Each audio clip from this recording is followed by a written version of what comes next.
Governor Bill Janklow will meet with Brookings Mayor Gail Robertson and officials of the City Utility Board today. Laney says Ford is challenging the union to take them on, and he says the auto workers are ready for a fight. Many strikers say Jackson's intervention marks the beginning of a new phase of the strike, a beginning they hope will eventually lead to a contract settlement with Hormel. Jack Kemp appears to have the most support within the state party, but if he falls behind nationally, Minnesota Republicans are expected to switch their support to whoever is the front runner next spring. The Beskys say they doubt they'll rebuild their lake home because the bitter memories from the storm will make it hard to come back here for peace and quiet. Well, the sources tell us that suspect is a 36-year-old man from Shreveport, Louisiana. Florida's 2 News reporter Terry Sater has been working the story and has more for us now. Terry?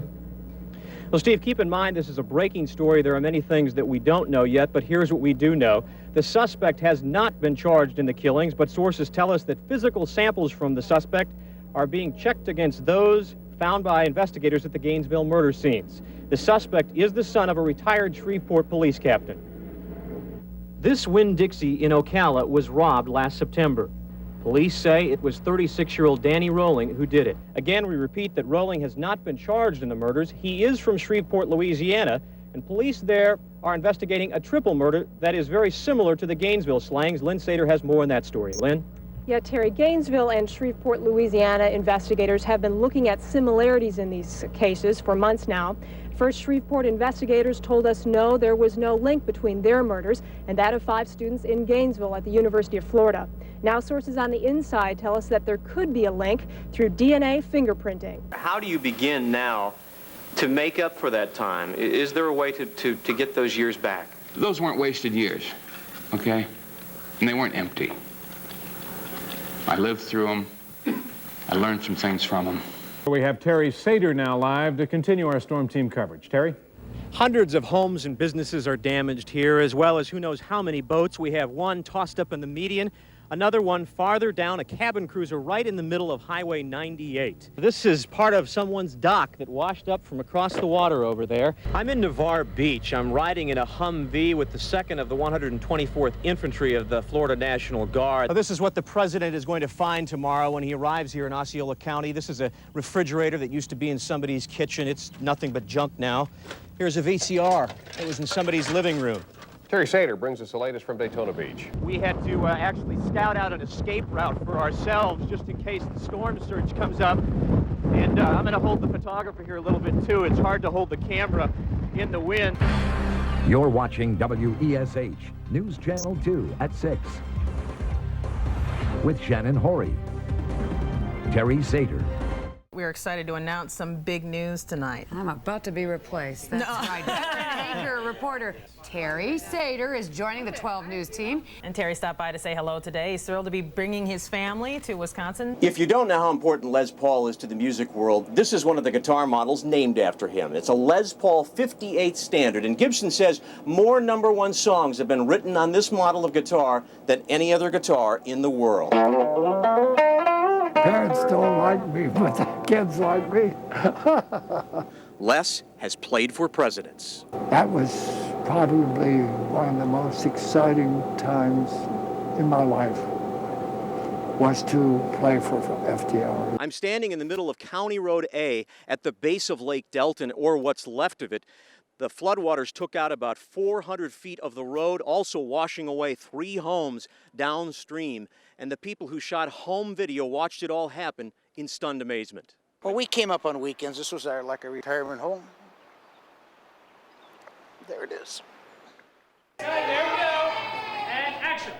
We're here today in Venice Beach with local children's book author Joe Peterson, who has exploded onto the scene with What started with me covering the story of movies being made in Wisconsin turned into me being in my first movie. Okay, what can you tell us about this tough love aspect? It reminds me of the books I read when I was a kid. No coddling. Likely a once-in-a-lifetime experience for me. But for roughly 50 people on the crew from Wisconsin, it's their life's work. Cut it. That's a cut. That was very nice. Thank you.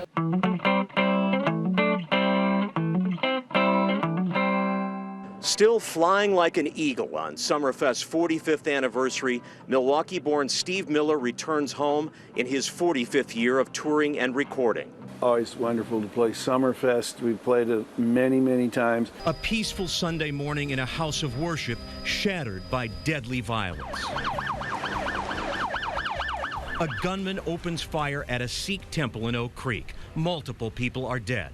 I mean, it was scary because the priest picked up his phone and called me, and the priest started speaking in like full Punjabi and saying your dad is shot on the ground. Tonight, the deadly attack, the huge police response, and a grieving community struggling to comprehend what happened.